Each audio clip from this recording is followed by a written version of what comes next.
He says, wait a minute, young man. Battles like this, you just don't walk in your shirt. You cannot confront this giant. You need what I have. He says, young man, you may be ready for the battle to confront the giant, but you need my jacket to do it. If the anointing was on the jacket, was it not on my shoulders when the giant was mocking?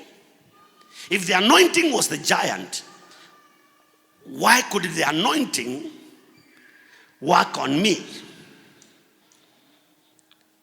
If the power of God, if the power to confront the giant was in this jacket, and I had this jacket on me, then all I needed was to flow in the anointing, because I have the what? I have the jacket. But I assume that what doesn't work for me will work for this young man. And he tells him, son, you want to kill that giant? That's what you need. You know, this man has a very big head. This man has a very big head because he's a grown-up, and here is a 17-year-old or a teenager, and he tells him, for you to fight the giant, you need my helmet. You need my helmet.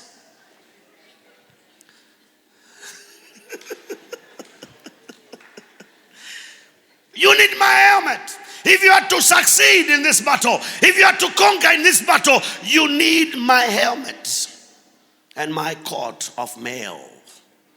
Then he tells him, young man, now can you pick the weapon down, the sword next to you, and try to fight the giant? Do you even know where the giant is? And the young man tries to walk. He tries to walk to the giant that he has to confront, and he says, my goodness, honorable Lord, oh King, live forever. As much as I'm ready to confront the giant, I cannot walk with this. I cannot fight in this. For I have not tested them. So what did he do? For you to confront the giant, you needed to remove what Saul has put on your head. For you to even use your hands, you needed to tell the king, Saul, your jacket is too big for me. And he gave a very good reason. He says, it's not because I mock you, king. It's simply because I have not tested them. Some of you have been clothed. They have been given a certain uniform by people, and they have put you in a cocoon of theirs. And you have surrendered all that you know and all that which you have to a certain Saul, and you have allowed Saul to dress you up. And you no longer live your life.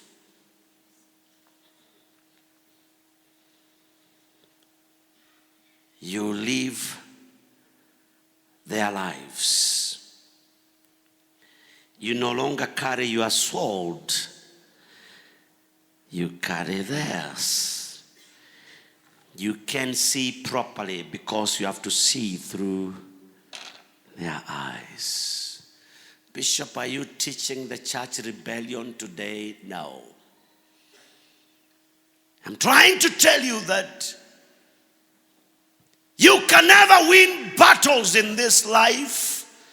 You can never confront giant with somebody else's strength.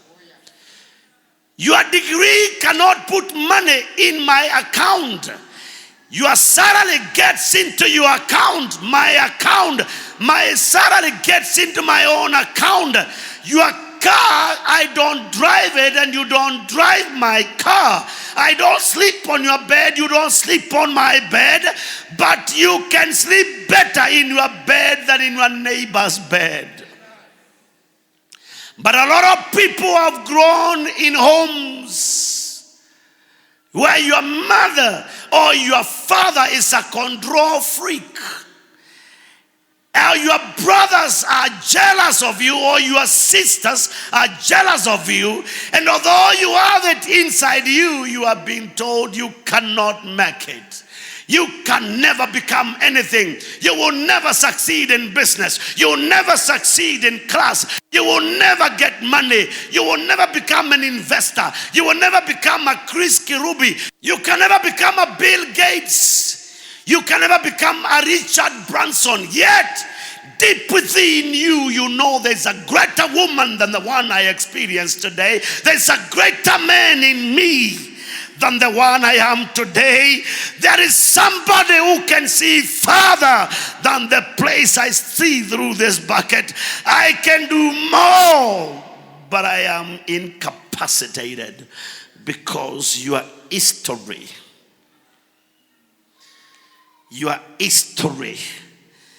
is your greatest impediment to personal development. What you got in school, because you are given E means empty head. And today you walk like a fool, talk like a fool, dress like a fool, sleep like a fool, and you actually behave like one. Why? Because somebody clothed you and told you, you are a fool. There are people who can never put on short dresses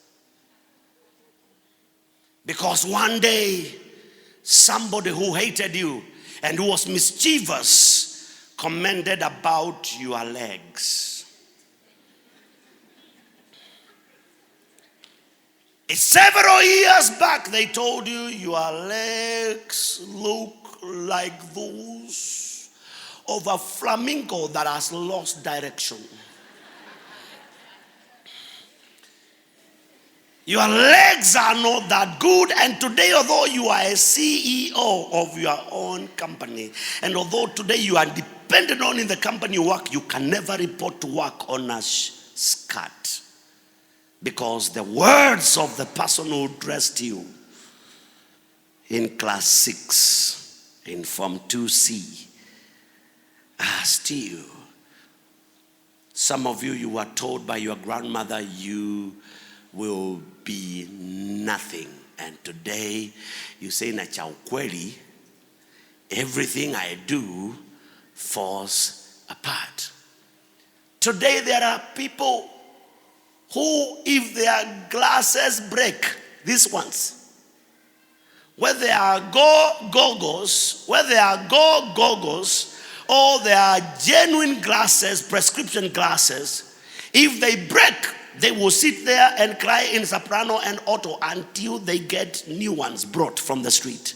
Why? Somebody told you your eyes resemble that of a lost rabbit.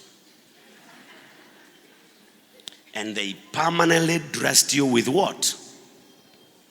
Glasses. Some of you, if you get pregnant today, you will not report to work. You will resign from your job because somebody told you if you run around working with a baby in your womb, you will do what? You will lose the baby. The world is full of souls who are busy clothing people. And then they tell you now you can face life in this uniform.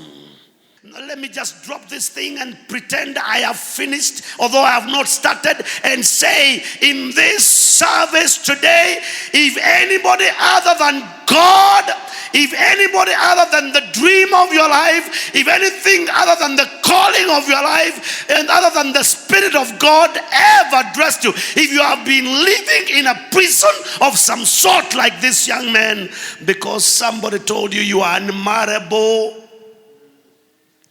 you are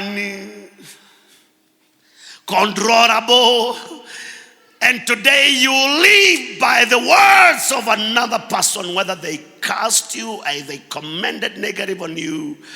I want you today, before you walk out through that door, I want you to shake it off. Take that bucket off your head, drop that jacket, throw it up there, throw it out of you. Get rid of it, yes, and throw that bucket out there. Throw it away and say, I cannot use this. I cannot continue like this. I cannot live life like this, because this is not me. This is somebody else. Give Jesus a hand clap if you want to give Jesus a hand clap.